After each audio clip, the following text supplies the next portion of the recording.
Donc maintenant, on entrera dans le vif du cours et on commencera à découvrir l'univers de l'algorithmique.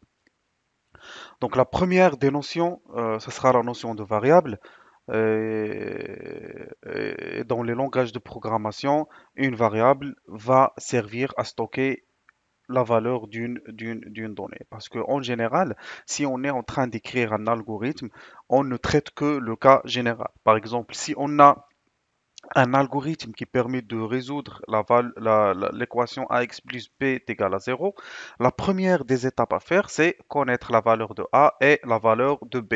Donc, nous, en tant que programmeurs ou bien en tant que personnes qui vont écrire le code ou bien l'algorithme, on ne pourra pas spécifier la valeur de a et b. C'est l'utilisateur du programme qui va entrer ces valeurs-là.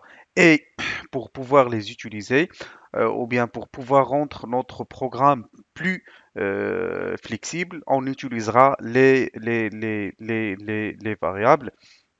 Et généralement, une variable, elle désigne un emplacement mémoire qui va stocker une valeur. Et notez bien que le mot-clé, ou bien le mot, c'est variable, c'est-à-dire que le contenu de cette valeur-là, par exemple, si j'ai une variable A, donc que je l'ai nommée A, notez bien que le système d'exploitation, ou bien votre programme, ce qu'il fait, donc il va, supposons que ça, c'est votre mémoire RAM, donc on aura un espace qui sera réservé dans cette mémoire-là et qui va pointer sur cette adresse parce qu'au niveau de la mémoire, on avait dit qu'elle est composée d'octets ou bien de mots mémoire et chaque mot, il a une adresse par exemple. Supposons que c'est ça une adresse, donc ça c'est juste une représentation logique, donc la mémoire c'est pas comme ça, donc on a les mots mémoire, on a l'adresse 0, l'adresse par exemple 10, l'adresse 20, l'adresse 30 et ainsi de suite. Donc chaque mot mémoire ou bien chaque zone dans la mémoire a une adresse qui permet de l'identifier. Donc, supposons qu'on a une variable A qui se trouve ici. Donc, A. Donc, supposons qu'ici, on a l'adresse, par exemple, 100.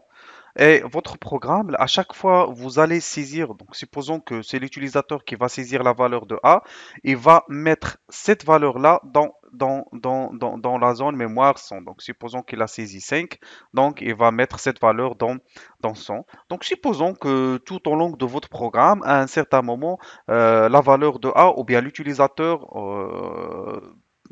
pourra saisir une autre valeur, c'est-à-dire il saisit la valeur par exemple 4, c'est-à-dire que 5 va être supprimé de cette zone-là et va être remplacé par 4. Donc si vous voulez, donc on va supprimer tout ça et par la suite, la nouvelle valeur sera 4 au lieu de 5. Mais notez bien que la variable A, donc l'utilisateur ou bien nous en tant que programmeur, on travaille toujours par la variable A et c'est le programme qui se charge de faire la résolution entre le nom de la variable et son emplacement mémoire parce que c'est lui qui sait où se trouve ou bien l'adresse de cette variable. Et notez bien que dans un algorithme, les variables doivent être déclarées avant d'être utilisées. Donc pourquoi déclarer? Parce que supposons que ça, c'est notre mémoire, et ça, c'est la partie qu'on ne peut pas écrire dans la mémoire, parce qu'une fois votre PC démarre, vous remarquez que par exemple, si vous avez 4 Go, il y a par exemple 3 ou 2, donc on pourrait visualiser ça, donc si vous voulez. Donc, je vais un petit peu supprimer ça et par la suite ouvrir le gestionnaire des tâches. On a par exemple la performance, la mémoire. Moi, j'ai 16 Go de mémoire. J'ai déjà 8 Go qui sont utilisés. Voilà, donc mes 8 Go qui sont utilisés et j'ai 8 Go si vous voulez, de livres. Et ces 8 Go, ils constituent toutes les applications, les processus qui sont lancés ici. Donc, tous les processus-là qui sont lancés et aussi une partie qui est réservée aux pilotes des périphériques parce que une fois que votre PC démarre, il y a certains pilotes, par exemple, si vous avez une imprimante qui est connectée, son pilote va être chargé dans une zone mémoire et notez bien que les pilotes ne prennent pas vraiment beaucoup d'espace dans la mémoire, c'est juste des kilo-octets comme ça parce que c'est juste des instructions qui sont écrites et aussi une partie la plus importante, elle est occupée par votre système d'exploitation. Et donc juste pour revenir un petit peu ici, Donc, on avait dit que une fois, ou bien les variables doivent être déclarées avant d'être utilisées. Pourquoi? Parce que supposons que ça, c'est votre RAM. On avait dit ça, c'est la partie utilisée par le système. Donc, c'est-à-dire, elle est protégée en écriture. On ne peut pas y écrire dessus. Et que vous déclarez, par exemple, une variable A ou P ou C, le système cherchera dans la partie libre ou bien dans la partie libre de votre mémoire et réservera un espace avec une adresse, par exemple, c'est 200, si vous voulez, réservera cet espace-là pour votre variable. Et tout, tant que votre programme il est en exécution, cette zone mémoire-là qui commence jusqu'à 200, par exemple, jusqu'à 204, c'est-à-dire on a pris juste 4 octets, cette zone-là sera réservée à votre variable. C'est-à-dire que personne d'autre ou bien n'importe quel autre programme ne pourra pas utiliser cet espace tant que votre programme est en exécution.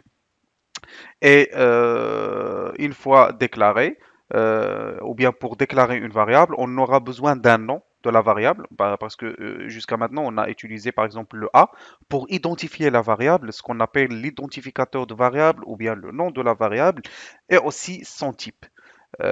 Pourquoi le type? Parce que dans certains langages de programmation, tels le C, on dit que le C c'est un langage typé, c'est-à-dire qu'il faudra spécifier le type parce que en fonction de ce type-là, le programme saura combien réserver d'octets pour la mémoire. Parce que un type entier réservé d'octets dans la mémoire, parce que chaque type a un octet ou bien prend un espace qui lui est spécifique. Les entiers, c'est pas vraiment comme les réels, c'est pas comme les caractères et ainsi de suite. Alors, on a les types, on a les entiers, les réels, les caractères, les chaînes de caractères, les booléens et ainsi de suite. Et notez bien, donc juste pour résumer un petit peu, pour déclarer une variable, on aura besoin de deux informations qui sont nécessaires. La première, c'est le nom de la variable. Le deuxième, c'est le type de la variable. Parce qu'un entier, il est codé sur 4 octets. Un réel, il est codé sur 6 octets.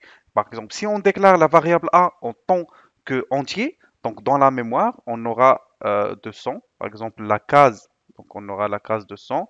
Ça, c'est 201. Ça, c'est 202, si vous voulez. Ça, c'est 203. Donc on a 1, 2, 3, 4. Ça, c'est, si vous voulez, c'est 204. Ça, c'est 205. Et finalement, ça, c'est 206.